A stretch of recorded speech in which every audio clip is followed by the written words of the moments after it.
Book of Heaven, Volume 11, April 10th, 1914. Meaning of the tearing off of the crown of thorns from the head of Jesus. The center of Jesus on earth is the soul who does his divine will. Love needs the divine will to be at rest. This morning, my always lovable Jesus came as crucified and shared his pains with me. He drew me so much to himself, into the sea of his passion, that I could almost follow it step by step. But who can say all that I could comprehend? There are so many things that I don't know where to begin. I will only say that in seeing the crown of thorns being torn off of him, since the thorns were keeping the blood from coming all out, as the crown of thorns was torn off, that blood poured outside through those little holes, flowing over his face, over his hair, in large rivulets and descending over the whole person of Jesus. And Jesus, "Daughter, these thorns which prick my head will prick the pride, the conceit, the most hidden wounds of man, so as to make the pus which they contain come out.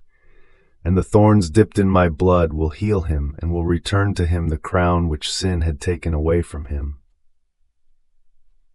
Then Jesus made me pass to other steps of the passion, but I felt my heart being pierced in seeing him suffer so much, and he, almost to cheer me, began to speak about his holy will again.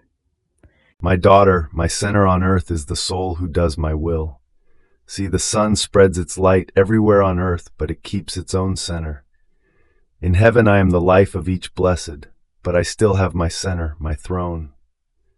In the same way, I am everywhere on earth, but my center, the place in which I raise my throne in order to reign, my charisms, my satisfactions, my triumphs, my very palpitating heart, the whole of myself, is found in the soul who does my most holy will as though in its own center. This soul is so identified with me that she becomes inseparable from me, and all my wisdom and power cannot find the means to detach from her in the slightest." Then he added, "Love has its anxieties, desires, ardors, and restlessness. My will instead is perpetual rest. And do you know why? Because love contains the beginning, the means, and the end of a work. Therefore anxieties and restlessness arise in order to reach the end, and much of what is human and imperfect mixes with them. And if my will and love are not united together at each step, poor love, how dishonored it remains, even in the greatest and holiest works. On the other hand, my will operates in a simple act, as the soul leaves the whole attitude of the work to my will, and while my will operates, the soul rests.